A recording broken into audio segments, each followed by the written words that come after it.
Good evening, everyone. Welcome to Ignators Police Academy. Today's important current affairs, that is 10th September 2025. So, number one, we have INS Kadmat, Indian naval ship Kadmat. Indian naval ship Kadmat.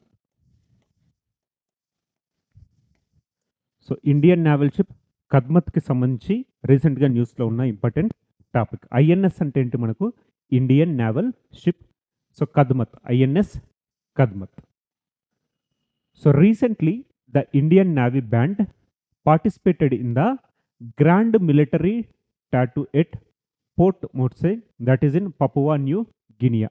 So రీసెంట్గా Papua New Guinea completed 50 years of independence. So 50 years of independence రీసెంట్గా Papua New Guinea complete చేయడం జరిగింది. అందులో వచ్చేసి భారతదేశానికి సంబంధించిన navy కూడా participate జరిగింది. So India's navy recently participated in Papua New Guinea's 50th independence day celebrations. So అందులో భాగంగా ఐఎన్ఎస్ కద్మత్ కూడా పార్టిసిపేట్ చేయడం జరిగింది. So Papua New Guinea is an island nation in Oceania in the south western Pacific ocean.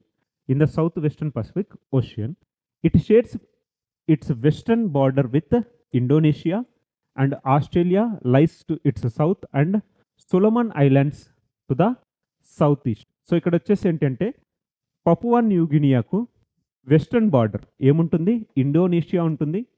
అదేవిధంగా southern బార్డర్లో we have Australia and Solomon Islands వచ్చేసి south ఈస్ట్లో ఉండడం జరుగుతుంది. సో ఇది Papua New Guinea. So south ఈస్ట్లో మనకి ఏముంటుందంటే సొలమన్ ఐలాండ్స్ ఉంటున్నాయి, సౌత్లో ఆస్ట్రేలియా ఉంటుంది, వెస్టర్న్ సైడ్లో ఇండోనేషియా ఉంటుంది.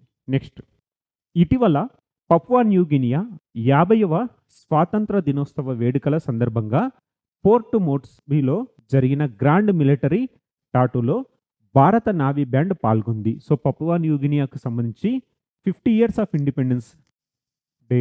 సో అందులో పార్టిసిపేట్ చేసింది ఏంటంటే Indian navy. So Papua New Guinea నైరుతి పసిఫిక్ మహాసముద్రంలోని ఓషియానాలోని ఒక ద్వీప దేశం. So it is an island nation in Oceania in the south western Pacific ocean. In the south western Pacific ocean ఇది లొకేట్ అయ్యింది. నెక్స్ట్, ఇది ఇండోనేషియాతో పశ్చిమ సరిహద్దును పంచుకుంటుంది మరియు ఆస్ట్రేలియా దక్షిణాన మరియు ఆగ్నేయంలో సొలమన్ దీవులు ఉన్నాయి. సో ఇది పసిఫిక్ మహాసముద్రం, బిస్మార్క్ సముద్రం, సొలమన్ సముద్రం, కోరల్ సముద్రం, టొర్రెస్ జలసంధి మరియు పపువా గల్ఫ్తో చుట్టూ ఉంది. సో చుట్టూ ఉంది. వీటి చుట్టూ ఉన్నవేంటి మనకు? ఆస్ట్రేలియా దక్షిణాన ఉంది, అదేవిధంగా ఆగ్నేయంలో సొలమన్ దీవులు ఉన్నాయి, అదేవిధంగా మనకు వీటి చుట్టూ పసిఫిక్ మహాసముద్రం ఉంది, బిస్మార్క్ సముద్రం ఉంది, అదేవిధంగా సొలమన్ సముద్రం ఉంది, కోరల్ సముద్రం ఉంది, టొర్రెస్ జలసంధి ఉంది, at the same time Papua Gulf కూడా ఉంది. సో ఈ కార్యక్రమం పసిఫిక్ ద్వీపదేశాలలో భారతదేశం యొక్క పెరుగుతున్న సాంస్కృతిక మరియు రక్షణ సంబంధాలను హైలైట్ చేస్తుంది. సో సింపుల్గా పపువా న్యూ గినియా రీసెంట్గా 50వ స్వాతంత్ర దినోత్సవాన్ని జరుపుకుంది. అందులో ఇండియన్ నావీ కూడా పార్టిసిపేట్ చేసింది. ఇండియా తరఫున పార్టిసిపేట్ చేసింది ఏంటి అంటే ఐఎన్ఎస్ కదమత్. ఐఎన్ఎస్ కదమత్ పార్టిసిపేట్ చేయడం జరిగింది. సో నెక్స్ట్, అంతర్జాతీయ అక్షరాస్యత దినోత్సవం, international literacy day. International literacy day. So international literacy day ఇది ప్రపంచవ్యాప్తంగా ప్రతి దేశంలో జరుపుకునే ఒక ఉత్సవం. సో ఏంటి అంటే లిటరసీ, అక్షరాస్యత, ఎడ్యుకేషన్ అనేది మనకు చాలా ఇంపార్టెంట్. అందులో భాగంగా ప్రపంచవ్యాప్తంగా సెప్టెంబర్ 8వ తేదీని, so September 8th is considered to be International Literacy Day. International Literacy Day.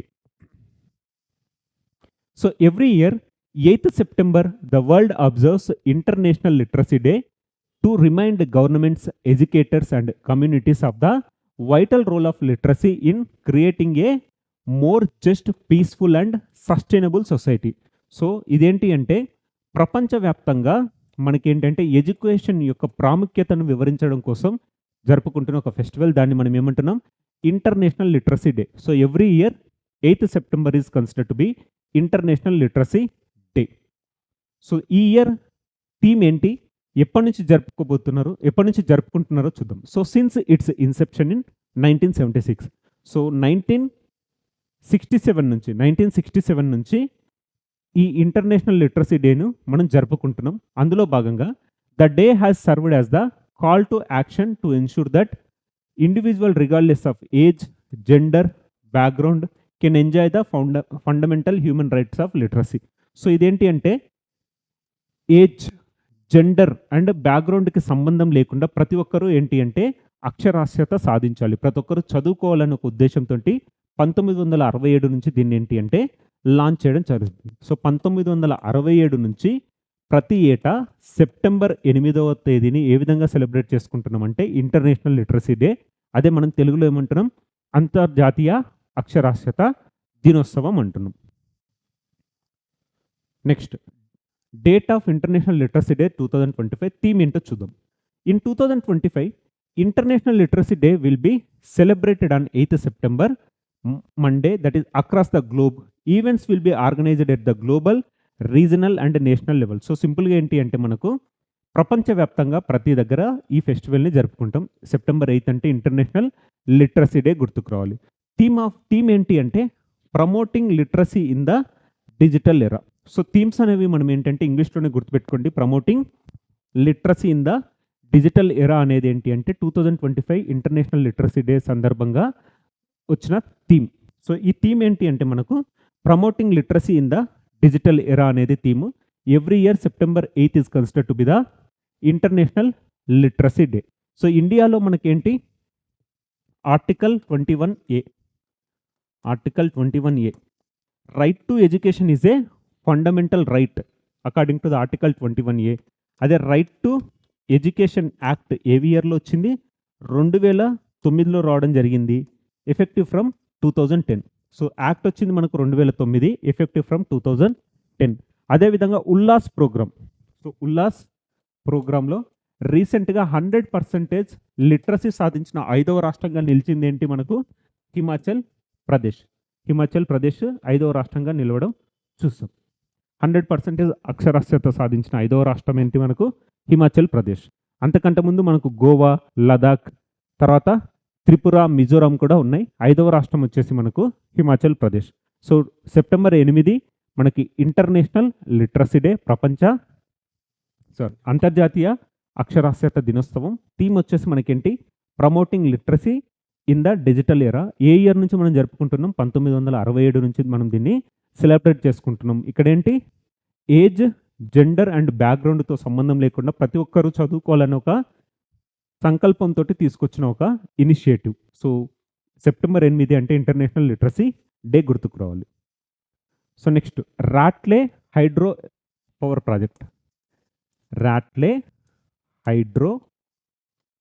Power project.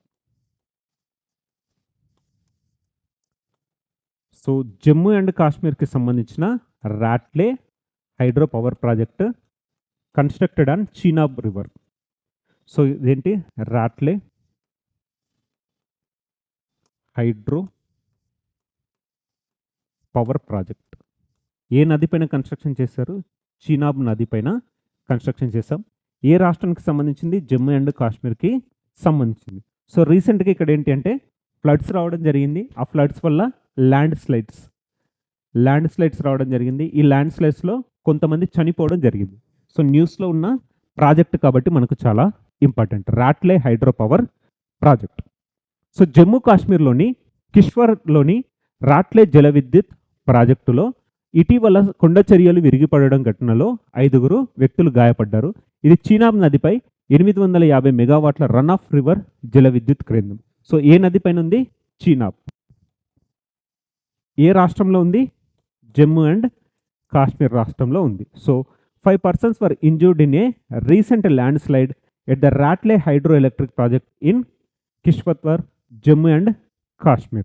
So it is an 850 megawatt run-off river hydroelectric power plant located on the Chenab River. So Chenab River paina locate అయిన project వచ్చేసి మనకి Ratle hydro electric power project. So the project is developed by Ratle hydro electric power corporation, that is RHPCL, a joint venture of Jammu Kashmir and state power development corporation plus national hydro electric corporation. So ఇక్కడ ఏంటంటే national hydro electric power corporation వాటా ఎంత 51% ఉంది. అదేవిధంగా Jammu Kashmir state power development corporation 51% ఉంది. So ఇక్కడ వచ్చేసి మనకి ఏంటంటే it is A collaborative initiation. So national hydro electric power corporation hold 51% and Kashmir state power development వచ్చేసి 49%. సో సెంట్రల్ 51, స్టేట్ వచ్చేసి 49. సో ఇక్కడ రాట్లే హైడ్రో ఎలక్ట్రిక్ ప్రాజెక్ట్ ఏ నది పైన లొకేట్ అయింది అంటే చీనాబ్ రివర్. ఎక్కడ? Jammu and Kashmir. So Jammu and కాశ్మీర్కి సంబంధించిన Ratle hydro electric project. So next, tribute to the legend Bhupen Hazarika anniversary. So 100వ జయంతి భూపెన్ హజారికా. సో భూపెన్ హజారికా గారికి సంబంధించిన 100వ జయంతి. సో ఇతను ఏంటి అంటే భారతరత్న అవార్డు సాధించిన వ్యక్తి. భారతరత్న అవార్డు గ్రహీత భూపెన్ హజారికా యానివర్సరీ. ఏ రాష్ట్రానికి సంబంధించిన వ్యక్తి, ఎందులో ప్రావీణ్యత ఉందో చూద్దాం. So India has began celebrating the 100th birth anniversary of Bharat Ratna awardee Bhupen Hazarika. So the legendary singer, poet and composer from Assam.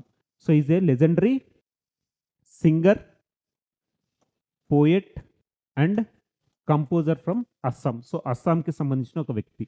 So known for his powerful voice and timeless songs and humanity, equality and cultural unity. So Hazarika's work continues to inspire generations. The centenary celebrations aim to honor his immense contributions to the music, cinema and social change, while keeping his legacy alive for the future generations. So సింపుల్గా మనకి ఏంటి అంటే భూపెన్ హజారికా ఎవరు? He was a singer, poet and A music composer. He belongs to Assam. So అస్సాంకి సంబంధించిన ఒక వ్యక్తి, Bharat Ratna award గ్రహీత కాబట్టి మనకి ఇంపార్టెంట్. ఈ ఇయర్ ఏంటి అంటే ఇతంది 100th బర్త్ యానివర్సరీ. సో శత జయంతి ఉత్సవాలు ప్రభుత్వం జరపబోతుంది. అందులో భాగంగా అస్సాంకి సంబంధించిన వ్యక్తి. సో భూపెన్ హజారికా ఎవరు అంటే Bharat Ratna awardee from Assam. Is a great singer, poet and composer, music composer. So Bhupen Hazarika భారతదేశానికి చెందిన నేపథ్య గాయకుడు, గీత రచయిత మరియు సంగీతకారుడు, గాయకుడు, కవి, అస్సాం సినిమా నిర్మాత. So he belongs to Assam.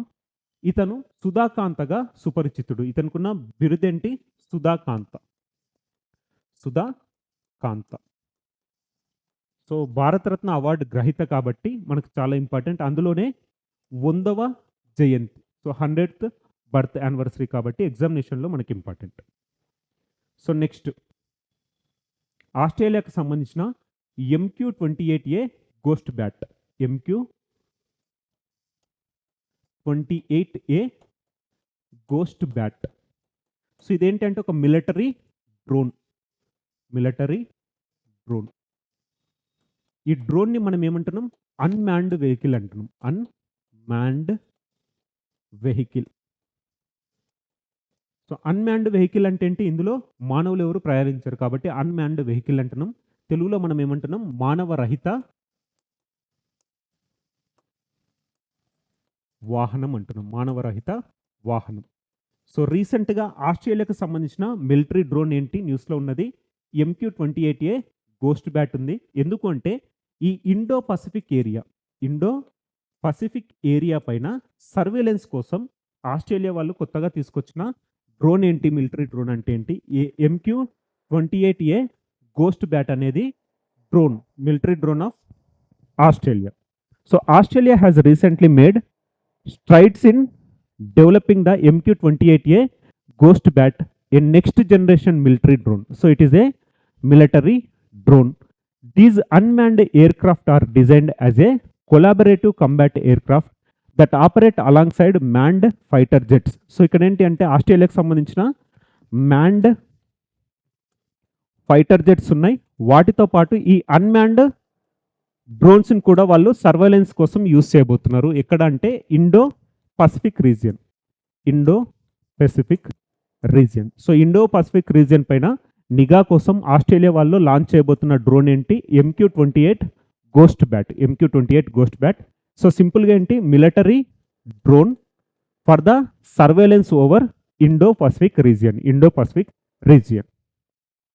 So next వార్తల్లో నిలిచిన ఒక స్నేల్. తెలుగులో మనం ఏమంటున్నాం? నత్త అంటున్నాం. స్నేల్. సో ఇదేంటంటే స్నేల్ వచ్చేసి ఆఫ్రికాకు సంబంధించిన ఒక స్నేల్. ఇది ఇప్పుడు మనకు చెన్నైలో రీసెంట్గా కనపడడం జరిగింది. సో ఈ స్నేల్ ఏంటి అంటే పబ్లిక్ హెల్త్ పైన ఎఫెక్ట్ ఇస్తుంది. At the same time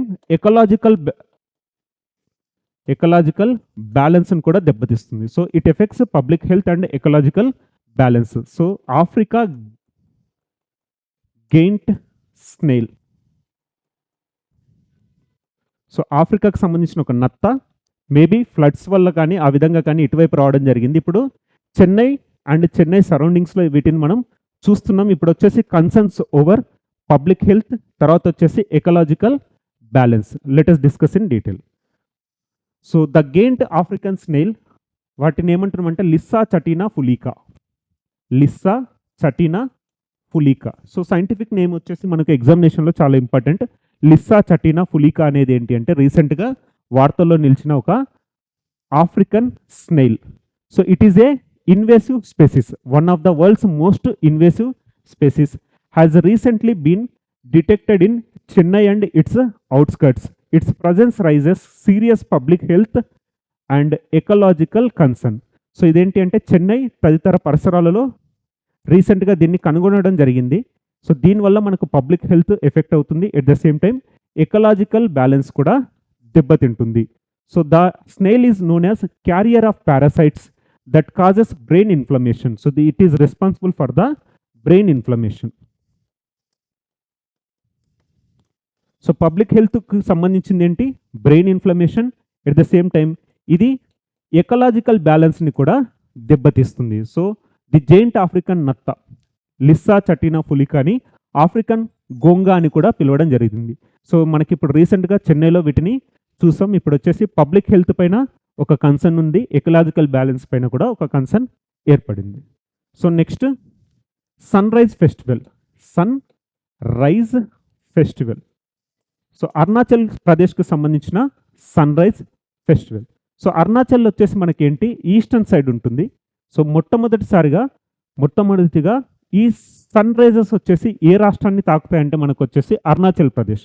so Arunachal ప్రదేశ్లో మనకేంటి మొట్టమొదటి సూర్యకిరణాలు రావడం జరుగుతుంది. అది కూడా డాంగ్ అనే ఒక విలేజ్లో పడుతున్నాయి. కాబట్టి అక్కడ సన్ రైజ్ ఫెస్టివల్ని నెక్స్ట్ ఇయర్ నుంచి జరపబోతున్నారు. సో న్యూ ఇయర్ సెలబ్రేషన్స్గా 29th December 2025 నుంచి 2nd January 2026 వరకు సన్ రైజ్ ఫెస్టివల్ని ఎక్కడ జరపబోతున్నారు అంటే మనకు అరుణాచల్ ప్రదేశ్. సో వాటి ప్రాముఖ్యత ఏంటో చూద్దాం. ఈశాన్య రాష్ట్రమైన అరుణాచల్ ప్రదేశ్ తన మొట్టమొదటి సూర్యోదయ ఉత్సవాన్ని, సో సన్ రైజ్ ఫెస్టివల్ని, సో మొట్టమొదటి కాబట్టి సూపర్లేటివ్ మనకి ఇంపార్టెంట్. సో అరుణాచల్ ప్రదేశ్ తన మొట్టమొదటి సూర్యోదయ ఉత్సవాన్ని అంజా జిల్లాలోని డాంగ్ గ్రామంలో నిర్వహించింది. సో గ్రామం ఏంటి? డాంగ్. ఈ డాంగ్ గ్రామం ప్రత్యేకత ఏంటి అంటే భారతదేశంలో సన్ రైజ్ మొట్టమొదటిగా ఏ విలేజ్ని తాకుతాయంటే డాంగ్ విలేజ్ని తాకుతాయి, అరుణాచల్ ప్రదేశ్. సో ఈ కార్యక్రమం 29 December 2025 నుండి 2 January 2026 వరకు జరుగుతుంది. డాంగ్ భారతదేశంలో తూర్పులో ఉన్న గ్రామం మరియు ప్రతిరోజు సూర్యుని మొదటి కిరణాలను పొందే ఒక గ్రామం. ఈ మారుమూల సరిహద్దు ప్రాంతంలో పర్యాటకం, సాహసం మరియు సాంస్కృతిక వారసత్వాన్ని ప్రోత్సహించడం ఈ ఉత్సవం లక్ష్యం. సో సింపుల్గా అరుణాచల్ ప్రదేశ్కి సంబంధించిన ఒక ఇనిషియేటివ్. సో అరుణాచల్ ప్రదేశ్కి సంబంధించిన డాంగ్ విలేజ్. సో ఈ అరుణాచల్ ప్రదేశ్ ఎక్కడ ఉంటుంది? ఈస్ట్లో ఉంటుంది. So sun rises in the east కాబట్టి ఇండియాలో మొట్టమొదటి సూర్యకిరణాలను పొందే విలేజ్ ఏంటి అంటే డాంగ్ విలేజ్. అరుణాచల్ ప్రదేశ్కి సంబంధించిన dong village. So 29th December 2025 నుంచి 2nd January 2026 వరకు ఈ డాంగ్ విలేజ్లో మనకు సన్ రైజ్ ఫెస్టివల్ జరగబోతుంది.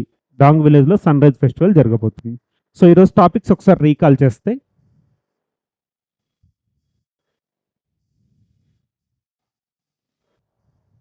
So number 1 we have INS Kadmat. So రీసెంట్గా పపువా న్యూ గినియా రాష్ట్రం ఏంటి 50 years ఆఫ్ ఇండిపెండెన్స్ 50వ స్వాతంత్ర దినోత్సవాన్ని జరుపుకోవడం చూసాం. అందులో భాగంగా ఇండియన్ నేవీ కూడా పార్టిసిపేట్ చేసింది. ఇండియన్ నేవీ తరపున పార్టిసిపేట్ చేసింది ఏంటి అంటే INS Kadmat, Indian naval ship Kadmat. So next, ప్రపంచ వ్యాప్తంగా జరుపుకునే ఒక ఫెస్టివల్ ఏంటి అంతర్జాతీయ అక్షరాస్యత దినోత్సవం, international literacy day every year September 8న జరుగుతుంది. సో నెక్స్ట్, న్యూస్లో ఉన్న ప్రాజెక్ట్ ఏంటి Ratle hydro power project located on Chenab river, ఎక్కడుంది అంటే Jammu and Kashmir. So next, Bhupen Hazarika from Assam 100వ జయంతి, ఇతనెవరు భారతరత్న అవార్డు గ్రహీత. సో నెక్స్ట్ వచ్చేసి MQ-28A గోస్ట్ బ్యాట్ అనేది ఏంటి అంటే ఆస్ట్రేలియాకు సంబంధించిన ఒక military drone, surveillance on Indo Pacific region. So next, ఆఫ్రికాకు సంబంధించిన ఒక స్నేల్, దాన్ని ఏమంటున్నాం లిస్సా చటీనా ఫులికా అంటున్నాం. లిస్సా చటీనా ఫులికా రీసెంట్గా మనం చెన్నై ఆ పరిసరాలలో వీటిని గమనించవచ్చు. నెక్స్ట్, అరుణాచల్ ప్రదేశ్లోని డాంగ్ విలేజ్లో India's first sunrise festival జరగబోతుంది 2025 డిసెంబర్ 29 నుంచి 2 జనవరి 2026 వరకు. సో ఇవ్వండి ఈరోజు న్యూస్లో ఉన్న important topics. Will meet tomorrow. Thank you.